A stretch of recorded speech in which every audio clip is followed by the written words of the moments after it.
दोस्तों नमस्कार। कोरोना संकट एक तरफ, दूसरी तरफ भारत और चीन का युद्ध। लेकिन इससे पहले एक बहुत बड़ी खबर आ रही है जो कि हमारे जो दिल्ली पुलिस है और जो गवर्नमेंट ऑफ इंडिया उसके लिए एक तरह से नाकामी साबित हो रही है। जी हाँ, आपको ये चेहरा याद होगा, इसका नाम है देवेंद्र सिंह। डीएसपी देवेंद्र सिंह अपनी ही गाड़ी में 2 आतंकवादियों को दिल्ली ले जाते हुए पकड़ा गया था और जब इसके डीआईजी ने इसका सामना किया था तब इसने बोला था कि सर आप गेम मत बिगाड़ो, ये गेम बहुत ही खतरनाक है। और अभी खबर आई है कि 3 महीने से इस पर कोई चार्जशीट फाइल नहीं हुई है और इसकी जमानत मंजूर कर ली गई है। जी हाँ, इसकी जमानत मंजूर कर ली गई है, जो कि इस देश के लिए इतना बड़ा खतरा है। एक तरह से मैं चाहता हूँ कि पिछले 3 महीने से ये दिल्ली पुलिस के अंडर में था, फिर भी इस पर कोई चार्जशीट फाइल क्यों नहीं की गई है और इसको अब जमानत क्यों दी गई है।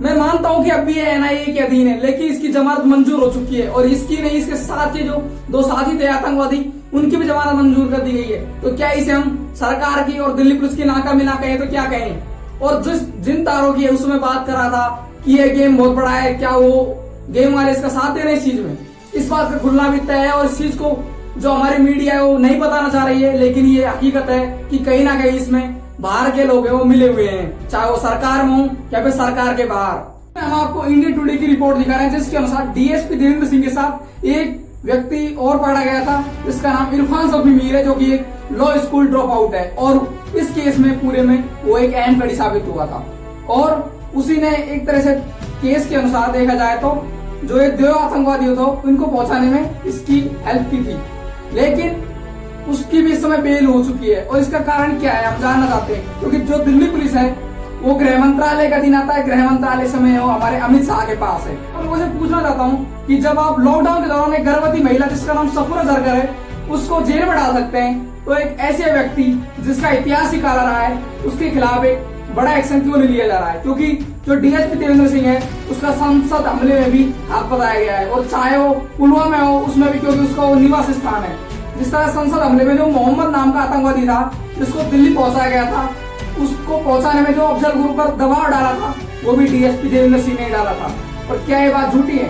और हम पूछना चाहते हैं कि दिल्ली पुलिस ने इतना छोटा केस उस पर क्यों बनाया गया कि उसकी रिहाई हो जाए आसानी से, जैसे कि अब उसको बेल मिल चुकी है और उसके साथ उसके साथियों को बेल मिल चुकी है। इसमें ये सवाल उठना लाजमी नहीं है कि सफूरा जरगर है चाहे कोई और हो, उन पर सिर्फ आरोप है और जिसकी छानबीन दिल्ली पुलिस ने की है। लेकिन जो डीएसपी देवेंद्र सिंह है वो 2 आतंकवादियों के साथ पकड़ा गया है, बल्कि खुले रूप से, चाहे उस पर एक तरह से न्यायालय केस भी ना हो तो कोई बड़ी बात नहीं है, लेकिन उस पर दिल्ली पुलिस ने अब तक चार्जशीट फाइल क्यों नहीं की गई। और चार्जशीट पे ही नहीं, आज उसको क्यों रिहा किया जा रहा है, क्यों उसको बेल दी जा रही है। अब क्या इस सवाल को खड़ा करना देश हित में नहीं है? क्या है हमारी जिम्मेदारी नहीं है कि इस चीज को ऊपर तक ले जाया जाए जो इस बात को सरकार छुपा रही है। अब क्या इस बात का खुलासा सरकार करेगी कि क्यों हो रहा है काम। जिस गेम की यह अरेस्ट होने के टाइम जो बात कर रहा था, क्या वो आज वो गेम सक्रिय रूप से चल रहा है और उन्हीं लोग जो इस गेम में शामिल थे उस समय वो इसकी सहायता कर रहे हैं बाहर निकलने में। ये सवाल पूछने का लाजमी नहीं है। मुद्दे में सरकार को खुलकर मीडिया के सामने आना चाहिए और देश को बताना चाहिए कि आखिर क्या हो रहा है, ये कैसे हो रहा है। क्या उसके साथ उसके विरोध आपके पास में पुख्ता सबूत नहीं है, या फिर किस चीज की कमी है कि आप उसको बेल पर रिहा कर रहे हैं।